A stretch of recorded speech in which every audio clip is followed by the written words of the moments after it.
Amén. Yendo al texto dice así. Vamos a leer en la Nueva Versión Internacional.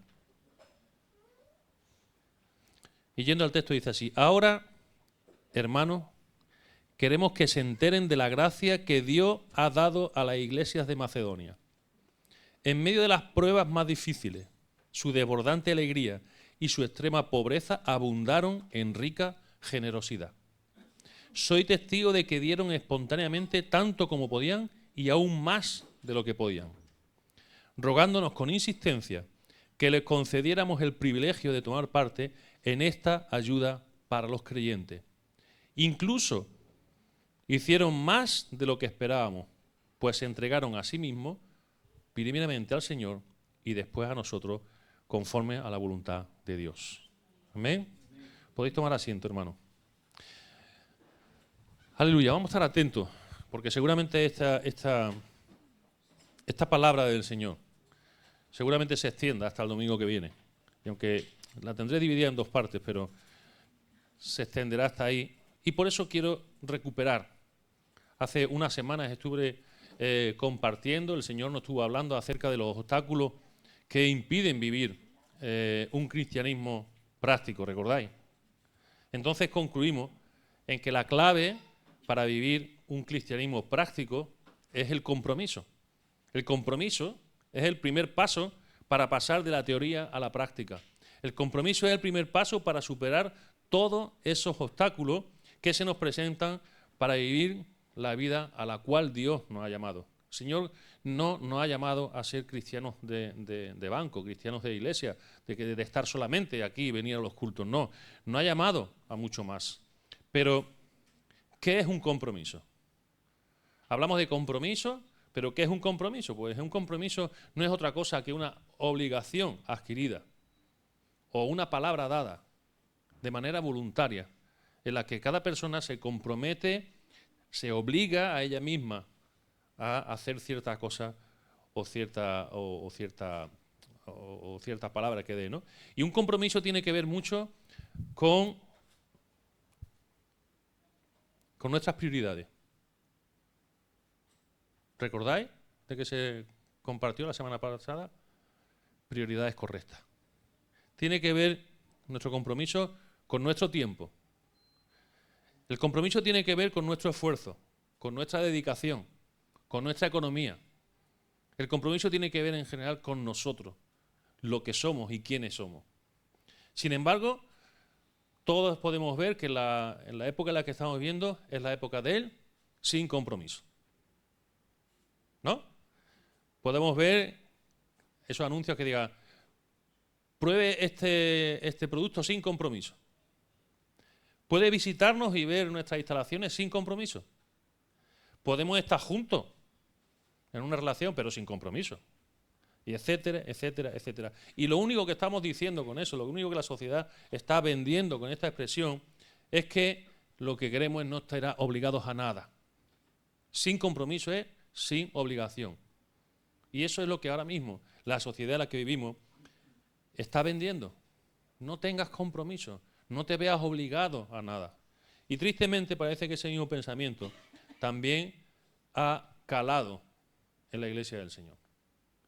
Vamos a la iglesia cuando nos viene bien, leemos la Biblia cuando nos apetece, oramos cuando queremos y tenemos una vida sin compromiso. En el pasaje que hoy estamos leyendo, Pablo está animando, está exhortando a la iglesia de Corintios para que ayude a la iglesia de Jerusalén porque era una iglesia pobre y estaba pasando por dificultades. Entonces, Pablo le está diciendo a la iglesia de Corintios que ayuden, en este caso económicamente, a esa iglesia porque están en una situación difícil. La iglesia de Jerusalén, como sabéis, fue la primera iglesia que se estableció, la iglesia madre, podríamos decir, ¿no? Pero era una iglesia muy pobre. Y así que Pablo le está recordando, está animando a los corintios a que tengan en cuenta el deber que como creyentes tenemos de ayudar y de ser generosos y a contribuir, en este caso económicamente, con la iglesia de Jerusalén. El apóstol lo que está es incitándolos a tomar el compromiso de contribuir al alivio de esas necesidades que tenía la Iglesia de Jerusalén y además de una manera generosa. Acabo de decir que en la sociedad en la que estamos actualmente estamos en la época del sin compromiso, pero no es menos cierto que hay personas que están tremendamente comprometidas en nuestra sociedad. Hay personas que están muy comprometidas. Por ejemplo, hay personas que se pasan horas y horas cada día practicando un deporte, pues por sentirse bien, por competir en algún tipo de competición, de algún juego olímpico, de una competición de liga o cualquier cosa, y son personas que viven totalmente dominadas por ese deporte. Pero nadie los obliga. Han cogido un compromiso de manera voluntaria. Y también vemos a personas que dedican toda su vida, todo su tiempo, todo su dinero y todas sus amistades, ¿vale? Lo dedican para ese compromiso que han cogido. Hay algunos que, para llegar a un puesto importante, cogen ese compromiso, aunque no sea con motivos lícitos. Estábamos hablando esta mañana en el grupo de ISTE de los políticos, ¿verdad? Los políticos no tienen días ni tienen horas porque es el compromiso que tienen de llegar a ese mundo de la política para ocupar un puesto importante, con un objetivo determinado, para hacerse un hueco también en el mundo de la fama. Hay mucha gente que dedica horas y días. Y como veis, estos que están ensayando también, que ya están, yo lo escucho ya por ahí, están ensayando para salir en los pasos de Semana Santa, ¿verdad? Gente con compromiso en una época, en una sociedad sin compromiso. Ejemplos tremendos de compromiso son estas personas que ponen todo su esfuerzo, todo su ser, todo su tiempo, todo su dinero por aquella causa que ellos han decidido coger de manera voluntaria. Ojalá, hermanos, ojalá tuviéramos más creyentes con esta clase de compromiso espiritual en la Iglesia. Ojalá. La realidad cristiana es que es una vida de compromiso absoluto. Porque estas personas lo hacen con un fin. Sin embargo, el cristiano no lo hace con un fin, sino por amor y agradecimiento a aquel que entregó su vida a la cruz para darnos salvación y vida eterna. El apóstol Pablo entendió perfectamente lo que significaba el compromiso cristiano. El apóstol Pablo es un buen ejemplo acerca de lo que es el compromiso cristiano, y lo podemos leer en textos y en pasajes tales como el de Gálatas, que dice: con Cristo estoy juntamente crucificado y ya no vivo yo, mas vive Cristo en mí. Y lo que ahora vivo en la carne, lo vivo en la fe del Hijo de Dios, el cual me amó y se entregó a sí mismo por mí.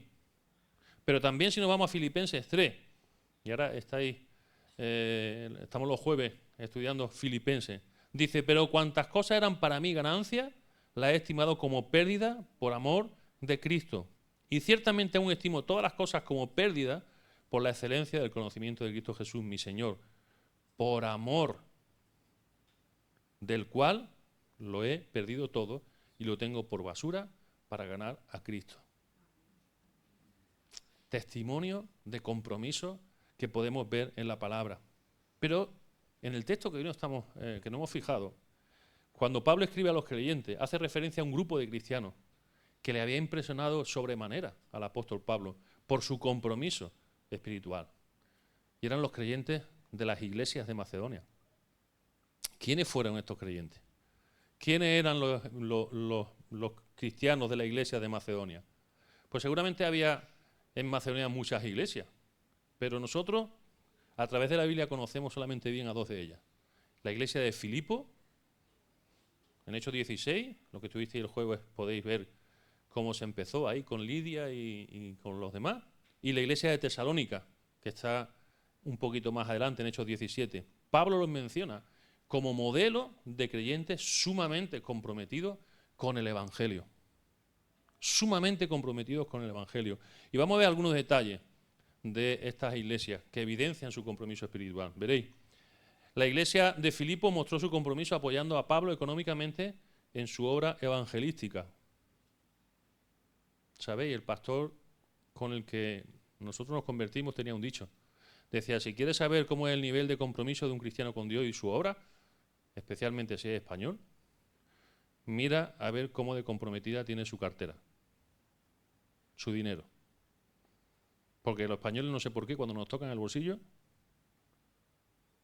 y él decía esto, ¿quieres saber qué compromiso tiene un creyente, un cristiano? Mira su cartera. En este caso, Pablo estaba hablando acerca de las necesidades económicas que tenía la iglesia de Jerusalén. Pero fijaros que cuando Pablo salió de Filipo, había pasado solamente algunas semanas en esa ciudad, había estado estableciendo la iglesia de Filipo, los miembros de la iglesia enviaron a Pablo varias ofrendas para cubrir sus necesidades. Lo podemos ver en Filipenses 4. Eran unos cristianos que habían entendido perfectamente lo que era ese compromiso. Y en estos versículos de Filipenses 4 podemos ver que solo la iglesia de Filipo fue la que apoyó a Pablo. A Pablo. Enviaron varias ofrendas y aún estando Pablo en Tesalónica también le enviaron ofrendas. Y después la iglesia de Filipos volvió a enviarle dinero a Pablo cuando estaba encarcelado en Roma, desde donde escribe a los filipenses. ¿Pensáis que sería fácil, que tuvo que ser fácil enviarle dinero a Pablo? Porque allí no es como ahora. Espera, Pablo, te mando un bizum. ¿Verdad que no? ¿Cuál es tu número? Que te mando un bizum, Pablo. No. Alguien tuvo que llevar el dinero personalmente. Alguien tuvo que buscar a Pablo cuando estaba en Roma. Alguien tuvo que ir, arriesgarse, entregarle el dinero y hacer la obra al que el Señor le habían llamado. Compromiso cristiano, tremendo compromiso cristiano. Pero la iglesia en Tesalónica también mostró su compromiso espiritual, tanto en la evangelización como en su vida cristiana.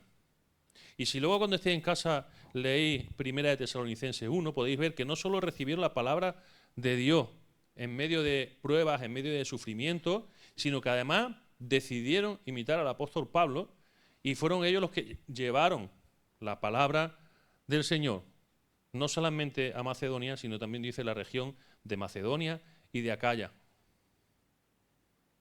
Compromiso.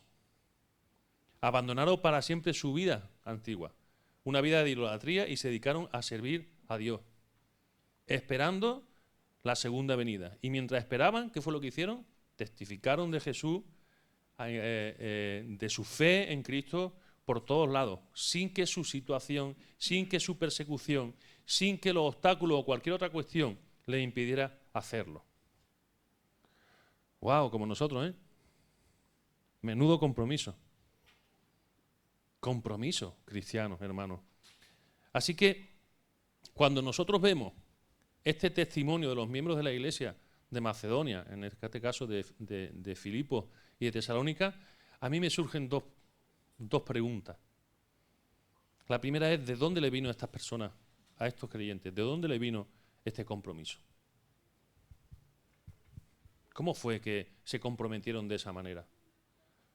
Y también, ¿cómo se manifestó ese compromiso?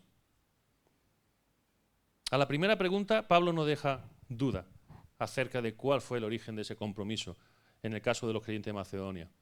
Porque si nos vamos al versículo 1, dice que la gracia, afirma que se debía a la gracia que Dios había dado. La gracia que Dios había dado. ¿Y cómo se dio esta gracia? Pues la gracia que el Señor dio se manifestó en tres maneras diferentes, en tres maneras particulares.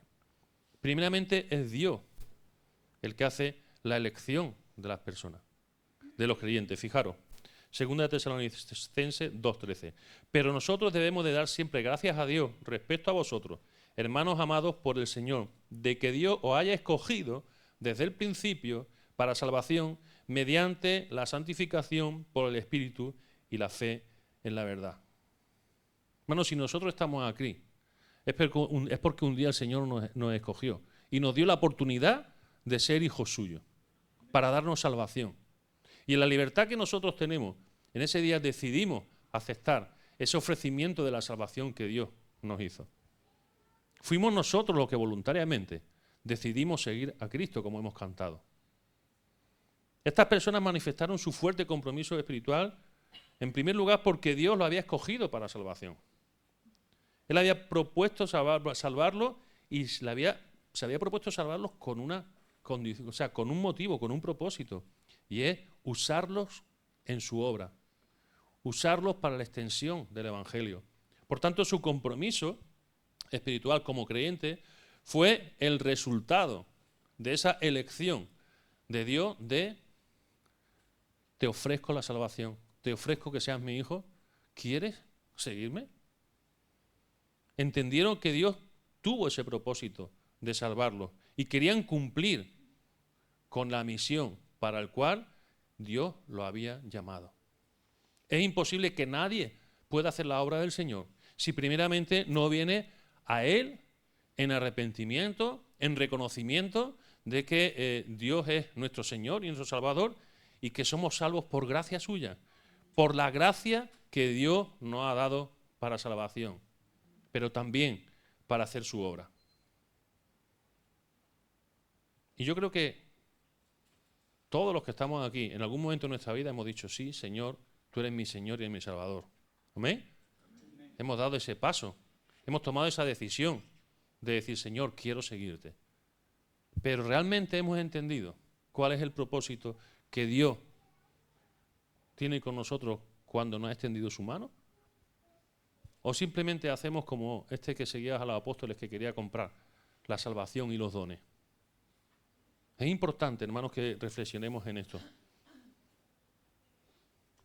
La gracia de Dios se manifestó también a través de la obra del Espíritu Santo. Cuando Pablo predicó el Evangelio en Filipos, se dio cuenta que Dios había preparado ya el corazón de Lidia para escuchar la palabra de Dios. ¿Recordáis lo que estuvo Lola el jueves compartiendo? Ya el corazón de Lidia, ya el Espíritu Santo había hecho la obra. Y Pablo fue, habló, y esta persona aceptó al Señor y se convirtió. De hecho, dice la palabra que ya estaban orando, que se iban ahí a la vera del río. Pero ¿qué pasó cuando se dio el terremoto y el carcelero iba a matarse? Dios tocó su corazón. ¿Y qué le dijo a Pablo? ¿Qué debo hacer para ser salvo? Luego, la gracia de Dios se manifiesta a través de la obra del Espíritu Santo. Evidentemente, el Espíritu Santo estaba obrando poderosamente en la vida de estas personas. Y como consecuencia, estas personas manifestaron un tremendo compromiso espiritual, porque entendieron perfectamente quién es el que le estaba llamando y a qué lo estábamos llamando. Y en Tesalónica pasó lo mismo. Cuando Pablo predicó el Evangelio, el Espíritu Santo obró poderosamente en la vida de esas personas y ellas no solamente aceptaron el mensaje de salvación, no solamente aceptaron esa salvación que venía de parte de Dios, sino que el mismo Espíritu siguió obrando en ellos, produciendo de una forma natural el compromiso en su vida para seguir imitando y para seguir haciendo la obra de Jesús. Lo que ellos aprendieron de Pablo, lo que Pablo le predicó. Así que el Espíritu Santo obra en nuestras vidas, nos habla, nos incita, nos anima. ¿Y nosotros qué hacemos a veces? Ahora voy a ir a predicar, ahora voy a someter mi carne, ahora. Pero el Espíritu Santo está haciendo su obra. La gracia de Dios también obra a través del Espíritu Santo en nuestra vida. No es que nosotros no queramos o es que nosotros estemos esperando a que el Espíritu Santo. No, no. Cuando Pablo habla con Timoteo, le dice, aviva el fuego del don que hay en ti. No le dice el Espíritu Santo, no le dice Pablo, deja que el Espíritu Santo avive el fuego. No, avívalo tú, porque el Espíritu Santo está siempre dispuesto. Y nosotros a veces con nuestra forma de actuar no entendemos ese compromiso de decir, Señor, me estás hablando.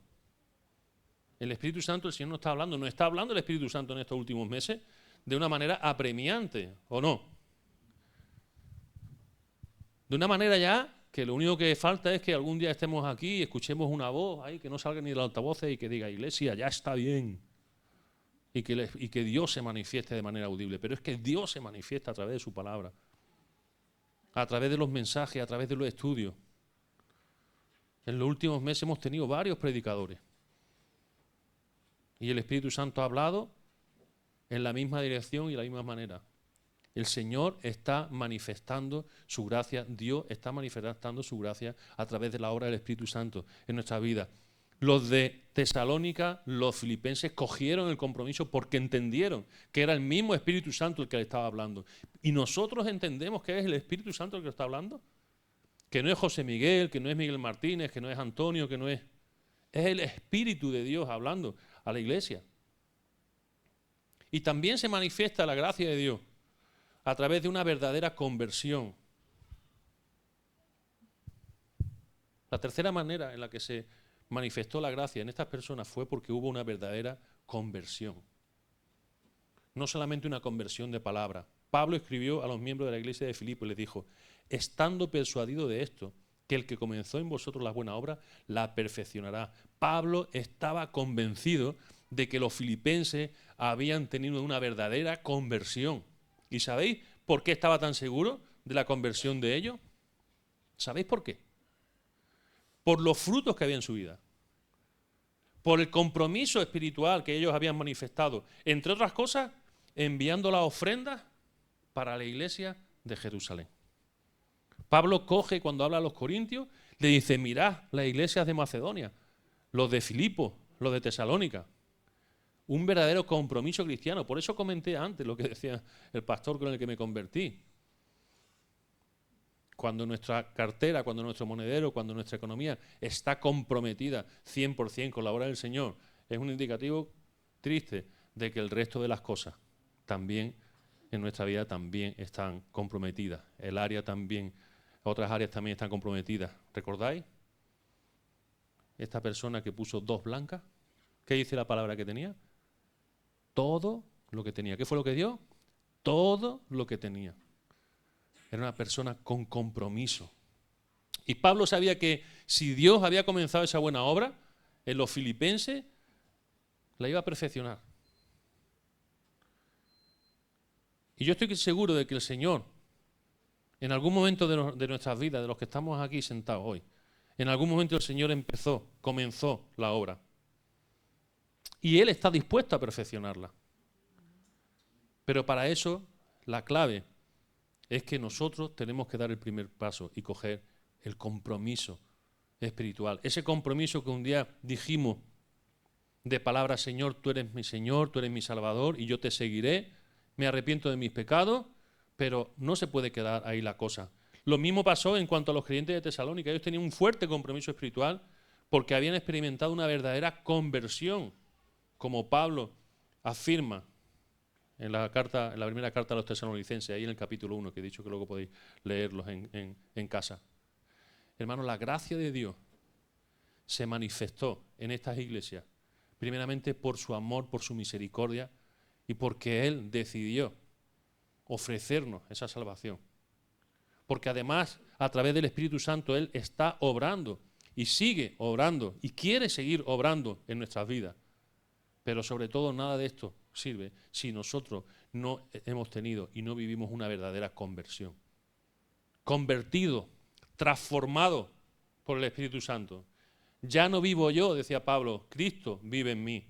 Y las 2 iglesias fue la gracia de Dios que impactó en sus vidas de tal manera que los llevó a manifestar un extraordinario compromiso espiritual con Dios primeramente y con su obra. ¿Somos verdaderamente conscientes de la gracia de Dios en nuestras vidas? O sea, ¿realmente somos conscientes del significado que tiene el que Dios nos haya llamado, nos haya escogido y nos haya dicho: ¿queréis ser mi hijo? ¿O simplemente lo estamos haciendo porque en nuestra forma de ver las cosas o en nuestros antecedentes de país católico hemos dado un paso, pero no hemos quedado ahí? Nunca manifestaremos un gran compromiso espiritual hasta que seamos conscientes de la gracia de Dios en nuestra vida, del regalo, de la magnitud de lo que Dios ha hecho en nosotros. Y no ha sido cualquiera. Ha sido el Rey de Reyes, el creador de todo el universo. O sea, ¿somos conscientes de la gracia que Dios ha derramado sobre nuestra vida, siendo nosotros pecadores, estando nosotros perdidos? Y Él ha venido a ofrecernos salvación y vida eterna, y lo único que nos dice es: entrégame tu corazón. Entrégame tu ser. Entrégame tu tiempo. Entrégame toda tu vida, todo lo que es tuyo. Entrégamelo. ¿Para qué? ¿Para Él gozarse? ¿Para Él gloriarse? No, para hacer la obra. Porque hay mucha gente que si nosotros no hacemos algo, se va a ir al infierno. Hay gente que dice que el infierno no existe. Bueno, ya cuando llegue se darán cuenta de que sí.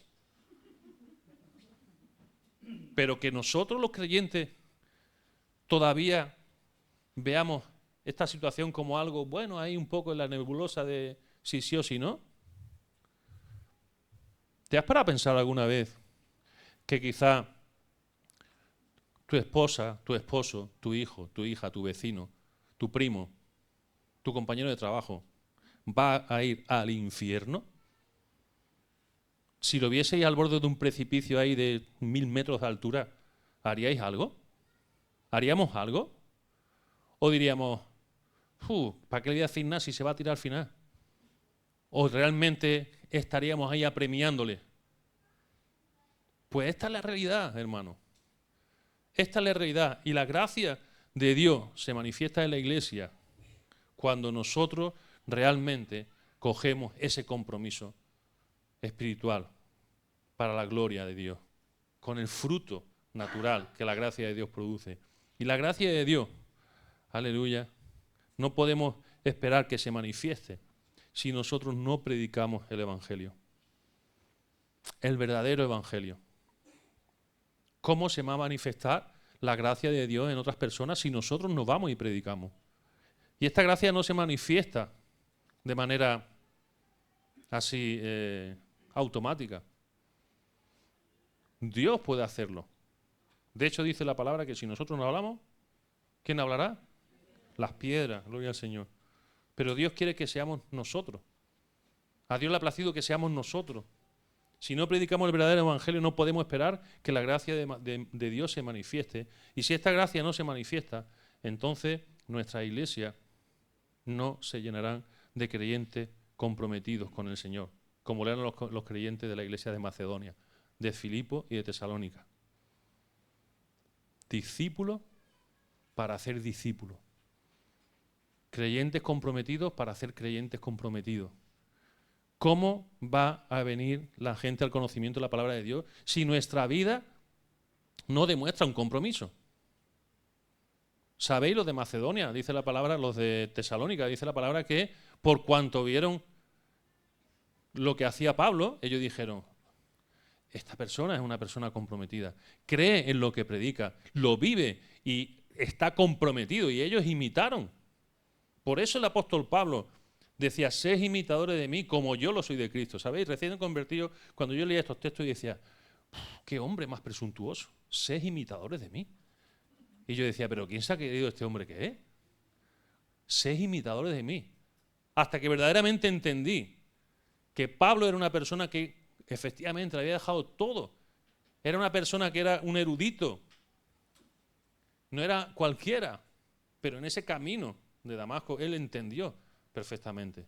Ahora él podía decir, sed imitadores de mí como yo lo soy de Cristo. Y es de esa forma. Ese es el motivo. Y de esa manera fue de donde vino el compromiso de esta iglesia de Macedonia. Por la gracia de Dios, para salvación, por la obra del Espíritu Santo, pero sobre todo por la conversión genuina. Y a nosotros nos toca evaluarnos. A nosotros nos toca evaluar nuestra vida. ¿Cómo estamos de comprometidos con el Evangelio del Señor? ¿Cómo estamos comprometidos? ¿Cómo estamos de comprometidos? Seguramente la semana que viene estemos hablando de eso. Porque a veces nos cae la palabra, a veces el Señor nos está hablando y decimos, qué bien le está viniendo esto al hermano. Qué bien le está viniendo esto a la hermana, porque yo doy mi ofrenda, yo doy mis diezmos, vengo a los cultos, yo hago esto, hago lo otro. Entonces es como que la palabra viene aquí y nosotros la echamos para un lado. Pero la palabra del Señor viene para todos y cada uno de nosotros. Para todos y cada uno de nosotros. ¿Sabéis por qué? Porque todavía no hemos llegado a la estatura de Cristo. Ni llegaremos hasta que no estemos en su presencia. Y es cuando dice la palabra que seremos transformados, ¿verdad? Lo que entonces la palabra es para cada uno de nosotros. Seguro que hay cosas en nuestras vidas que tenemos que revisar. Nuestro nivel de compromiso tenemos que revisarlo. ¿Cómo se manifestó este compromiso? Es la segunda pregunta que me surge. Y si nos vamos al versículo 5 del texto de hoy, tenemos la respuesta. Dice, incluso hicieron más de lo que esperábamos. O sea, Pablo está hablando una vez más de los macedonios, de cómo ellos contribuyeron, y dice, pero aún hicieron más de lo que esperábamos, pues se entregaron a sí mismos. Y dice, primeramente al Señor y después a nosotros, conforme a la voluntad de Dios. Está mencionando dos cosas. Primeramente al Señor. Entrega al Señor. Se dieron a sí mismos primero al Señor. El contexto de 2 de Corintios 8 es la ofrenda que Pablo había pedido para los creyentes de la iglesia de Jerusalén. Y al escribir a los creyentes en Corintios, motivándoles a ser generosos, Pablo cita el ejemplo de los creyentes de Macedonia. Y lo que hicieron los creyentes de Macedonia fue verdaderamente impresionante. Fue impresionante. Versículo 2. En medio de las pruebas más difíciles, tomemos nota, en medio de las pruebas más difíciles, su desbordante alegría y su extrema pobreza abundaron en rica generosidad. O sea, estamos viendo a esta iglesia en mitad de pruebas difíciles, situaciones difíciles, en situaciones de extrema pobreza, pero con alegría dieron generosamente para apoyar a la iglesia de Jerusalén. Y dice Pablo, y soy testigo de que dieron espontáneamente tanto como podían y aún más de lo que podían. Y nosotros, no solamente en el aspecto económico, sino en el aspecto también de nuestro tiempo, en el aspecto de nuestro compromiso con el Señor, a veces, no estando seguramente en pruebas difíciles, ni desbordamos alegría a veces cuando decimos hay que ir a evangelizar o tengo que predicarle al vecino o tengo que venir a la iglesia a ayudar a hacer algo, lo que sea. No solamente no lo hacemos con alegría y digo, otra vez está el pastor hablando o el hermano está pidiendo a alguien para que ayude.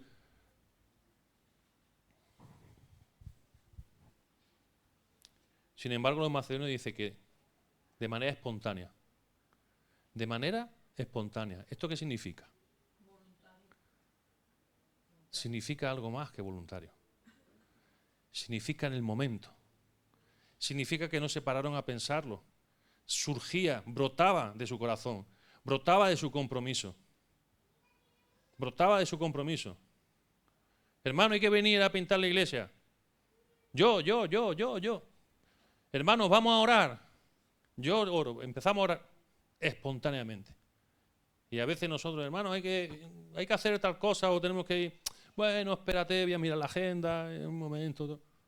Prioridades correctas que nos predicaron la semana pasada y compromiso real con el Señor. Los macedonios hicieron así en el aspecto económico. Y nosotros, mejor no hablamos del aspecto económico, porque seguramente que somos faltos. No, seguramente no somos faltos. Pero también en el aspecto de nuestro tiempo, de nuestras prioridades y de las cosas que el Señor nos demanda. Pero fijaros lo que dice el versículo 4. Rogándonos con insistencia que le concediéramos el privilegio de tomar parte en esta ayuda para los creyentes. Lo voy a leer otra vez. Rogándonos con insistencia que le concediéramos el privilegio de tomar parte en esta ayuda para los creyentes. No, Pablo, que nosotros queremos. Y a lo mejor Pablo está diciendo, vale, es suficiente. No, pero es que queremos. ¿Qué hay que hacer? ¿A dónde hay que ir? venga, estamos dispuestos, rogando con insistencia, que le concedieran el privilegio. Si aún no hemos entendido que servir al Señor, que servir en su obra, que trabajar en su obra, más lejos de ser una carga, es un privilegio. Si aún no lo hemos entendido, es que todavía no hemos sido transformados por el poder del Espíritu Santo. No nos hemos dejado todavía transformar por el Espíritu Santo. No hemos muerto a nuestra vieja vida, no hemos muerto a nuestro viejo yo y hemos dicho, Señor, todo lo tengo por basura, por amor de tu nombre. Aquí estoy, ¿qué quieres que haga? Espontáneamente, dice el texto. Como podían y aún más. ¿Conocéis ese dicho que dice que hace más el que quiere que el que puede? ¿Cómo decía José Miguel el texto de Ageo? Todavía no era el tiempo, ¿no? Es que todavía estaban esperando el momento de que... No. Si buscamos el momento, como bien compartió José Miguel, siempre vamos a estar impedidos por algún motivo. Nunca vamos a poder. Nunca vamos a estar dispuestos y disponibles en todo momento. Pero ellos entendieron que ese privilegio de trabajar y de dar para la obra del Señor era un privilegio que venía directamente del cielo. ¿Cómo se puede explicar esta generosidad y este deseo ferviente de esa manera de entregarse a su prójimo, que en este caso eran los creyentes de la iglesia de Jerusalén? Dice, incluso hicieron más de los que esperábamos. Aleluya. La primera forma en la que se debe de manifestar el compromiso de un creyente es como dice aquí el apóstol, porque primero se entregaron al Señor. Primero se entregaron al Señor, su vida para el Señor. El evangelio que les predicó Pablo les llevó a entender que su vida ya no le pertenecía. Si tú has entregado tu vida al Señor, no te pertenece. Y como dije antes, ellos entendieron eso porque lo podían ver en la vida de Pablo, una vida de compromiso, una vida de entrega. Por eso cuando empezaron a vivir la vida cristiana, la vivieron con compromiso. Y era natural que lo hicieran. Porque lo habían sentido primeramente a través de la gracia de Dios, del Espíritu Santo, la obra del Espíritu Santo, pero también del testimonio de Pablo. Pero primeramente se entregaron a Dios. ¿Está tu vida entregada al Señor? ¿Tienes comunión íntima con Dios? ¿Tienes comunión íntima con el Espíritu Santo cada día? Y no te estoy hablando solamente de meterte en tu cuarto a orar o de leer rápidamente un par de capítulos de la Biblia al día. No, no. Comunión íntima. Velad en todo tiempo. Orad en todo tiempo. O sea, hay esa comunión íntima con el Señor cada vez que salimos por la mañana a la calle o cuando nos estamos moviendo. Estamos viendo en cada persona, en cada situación, una oportunidad de dar testimonio de nuestra fe. Eso es estar entregados primeramente al Señor. Porque después dice, la otra cosa que dice es que también se entregaron a la obra. Dice, primeramente al Señor y después a nosotros. A nosotros. Lo de la familia de la fe, primeramente. Pablo pudo ver que los creyentes en esta iglesia no solo se entregaron al Señor, sino que también se entregaron a Pablo y a su tarea apostólica. ¿Por qué? Porque se sentían identificados. Ellos pudieron ver la obra de Dios, la obra del Espíritu Santo y la conversión genuina de Pablo, precisamente por su fruto. Y se sentían identificados. Por tanto, cuando Pablo necesitaba algo, pedía algo, estos creyentes estaban dispuestos a dárselo de manera espontánea y con generosidad, como hemos leído. Fijaros, en Filipenses 4, 15 y 16 vemos que le enviaron ofrendas. Pero si nos vamos a 1 Tesalonicenses 1, también le dieron a Pablo con generosidad. ¿Cómo? Predicando el Evangelio. Dice el versículo 8 de 1 Tesalonicenses 1, porque partiendo de vosotros ha sido divulgada la palabra del Señor, no solo en Macedonia y Acaya, sino que también en todo lugar vuestra fe en Dios se ha extendido. Ellos entendieron que Pablo solo no podía hacer la obra. que ellos eran partícipes, que ellos eran ministradores de la gracia de Dios. Ellos habían sido llamados a hacer la obra del Señor. Por eso primeramente se entregaron al Señor, pero después a su obra. Y ya en esta labor apostólica de Pablo, ellos formaban parte. ¿Cómo? Divulgando la palabra del Señor, no solamente en Macedonia y Acaya, sino en todo lugar. La fe de ellos se había extendido. Imaginaros, iglesia, imaginaros este grupo que estamos aquí, extendiendo nuestra fe en Dios solamente en nuestro barrio, en nuestro trabajo, en nuestra ciudad. Yo creo que las cosas cambiarían. Pero además también, esta iglesia de Macedonia también estuvieron dispuestos a hacer la obra del Señor, y lo hemos visto en los versículos 1 al 4. También dando para los pobres, para los hermanos que estaban necesitados. Hermano, esta actitud de los cristianos macedonios lo que pone de manifiesto es que habían entendido perfectamente el significado de la obra de Dios en sus vidas. Y esto se manifestó con un fuerte compromiso espiritual, primeramente con Dios y después con su obra. Dios hizo su parte, pero el primer paso que ellos dieron fue compromiso. Señor, tú me has dado salvación. Señor, tú estás haciendo la obra, me has quitado el velo, ahora entiendo, no puedo por más que hacer de comprometerme contigo hasta el fin de mis días o hasta que tú vengas. Y poder decir, como dijo Pablo, ya no vivo yo. No, mi prioridad no es otra que servir al Señor y a su obra. Y esto no quiere decir que no podamos hacer la obra por causa de nuestros trabajos, por causa de nuestra familia, por causa de. Porque nosotros somos hijos de Dios y llamados a hacer la obra del Señor, para predicar, para hacer discípulos, para hacer su obra, allá donde estemos. ¿Dónde te ha llamado el Señor a estar? ¿En tu bloque de vecinos? ¿Entre tu familia? ¿En tu trabajo? Tú eres ahí un ministrador de la palabra del Señor. Tú eres ahí una Biblia viva, que para que todos puedan ver, esta persona vive lo que predica. La generosidad de los macedonios estaba basada en un buen fundamento. Estaba basada en un buen fundamento. Esa generosidad estaba basada en su compromiso con la obra del Señor y con Dios.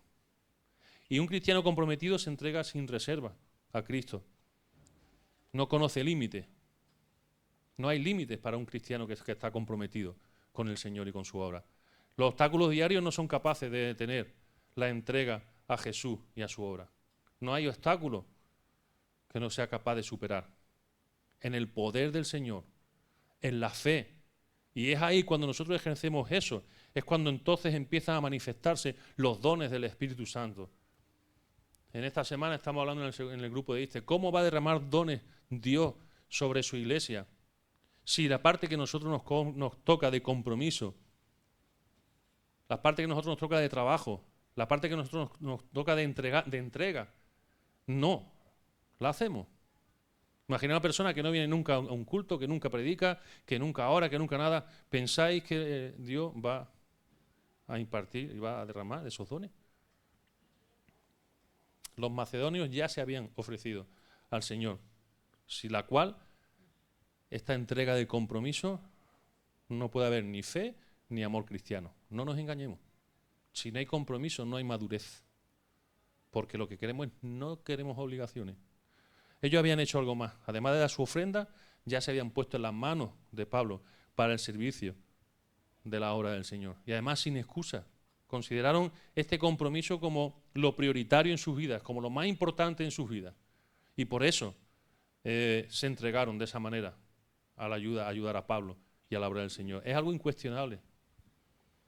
Es algo que no podemos ni siquiera parar a pensarnos. Si hemos entendido que Dios nos ha dado salvación y vida eterna, si hemos entendido que Dios quiere usarte para hacer su obra, para ser un instrumento para su gloria, entonces es implanteable, es incuestionable. El primer paso en nuestra vida espiritual es el compromiso.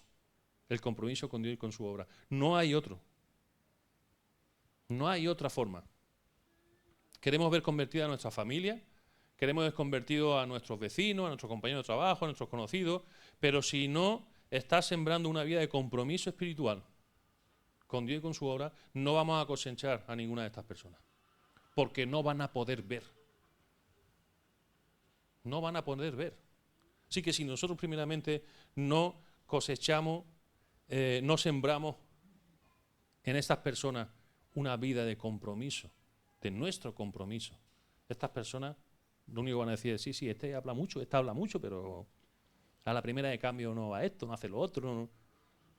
Conocéis esto, ¿verdad? ¿Por qué Pablo tuvo ese compromiso por parte de los cristianos de Macedonia? Porque Pablo cosechó lo que había sembrado anteriormente. Pablo cosechó lo que sembró en compromiso con Dios, en compromiso con su obra. Y Pablo no estaba haciendo esto por intereses personales, ni por ganar dinero, ni por tener autoridad, ni por ser famoso o por ser popular. No, eso se queda para la gente que decíamos al principio del mundo, que se comprometen porque quieren tener mejor aspecto físico, quieren ganar una medalla o quieren ser políticos. Pero Pablo no era por eso. ¿Sabéis por qué Pablo hacía esto? ¿Por qué Pablo tenía esa actitud? La actitud de Pablo fue el resultado de dar el primer paso hacia el compromiso el día que en el camino de Damasco se encontró con el Señor y fue transformado por la obra del Espíritu Santo. Por eso Pablo actuaba de esta manera. ¿Y tú has tenido un encuentro personal con el Señor? ¿Te has dejado transformar por el poder de su Espíritu Santo? En definitiva, ¿hemos entendido y estamos comprometidos con el Señor y con su obra? ¿Cuál es tu nivel de compromiso con el Señor y con su obra? Porque nuestro compromiso indica la clase de creyentes, la clase de cristianos que somos. La clase de cristianos que somos. Todos conocemos de Pablo y todos conocemos de muchos hermanos que han entregado su vida y se han comprometido con el Señor y vemos cómo el Señor lo han respaldado en medio de luchas, en medio de pruebas, en medio de muchas circunstancias. Pero hemos visto cómo el Señor es fiel. ¿Y nosotros qué pasa en nuestra vida? Cuando escucho hablar a los hermanos, a las hermanas, es que llevo ya mucho tiempo predicando, llevo mucho tiempo hablándole a esta persona, a mi esposo, a mi hijo, no sé cuánto. Pero ¿y dónde está tu compromiso con el Señor? ¿Dónde pueden ver esas personas a las que le estás predicando tu compromiso con Dios y con su obra? Seguramente la semana que viene estaremos hablando de eso, de evaluar nuestro compromiso, nuestro nivel de compromiso. Porque, como he dicho, nuestro nivel de compromiso indica la clase de creyentes que somos. Compromiso implica madurez. Una persona que no tiene compromiso, como he dicho antes, es una persona inmadura. Pero la persona que tiene un compromiso y que de alguna manera es fiel al compromiso, es una persona madura en el Señor. Y se ve y se manifiesta en su obra, en su fruto, en la forma de ver. Esta mañana hablábamos de los dones, ¿verdad? De esos regalos que el Señor nos da para la edificación de la iglesia, para ir y evangelizar. Y hablábamos de esas personas que tienen ese don, por ejemplo, de evangelismo, ¿no? Y a veces decimos, pero qué barbaridad, esta persona, como qué gracia de parte del Señor, ¿no? A la hora de predicar, a la hora de... Pero nunca nos paramos a pensar cuál es su vida de compromiso. Porque si Dios le ha dado un don, algo habrá visto en esta persona. Así que yo te animo en esta mañana a que podamos reflexionar y podamos ver, y durante esta semana, que pensemos y que reflexionemos si hemos entendido primeramente qué significa la gracia de Dios en nuestras vidas, si hemos entendido realmente lo que Dios ha hecho con nosotros, y si hemos entendido que el Señor nos ha llamado no para que vengamos a los cultos simplemente, no para que ofrendemos o diezmemos simplemente, sino que nos ha llamado para algo mucho más glorioso. Nos ha llamado para una obra mucho más grande, que es llevar salvación y vida eterna a las personas que están a nuestro alrededor. Pero eso requiere compromiso. El primer paso es el compromiso. Y la semana que viene, como digo, vamos a evaluarnos. La semana que viene, más que un sermón, más que una predicación, vamos a hacer un análisis a través de la palabra de lo que estamos viviendo realmente. ¿Amén? Así que os animo a que podáis permanecer en esta semana reflexionando sobre estas palabras. Como siempre, el martes estaremos dando algunos apuntes y será el momento también de compartir algunas dudas, algunas preguntas. Así que te voy a pedir que te pongas en pie y vamos a estar orando.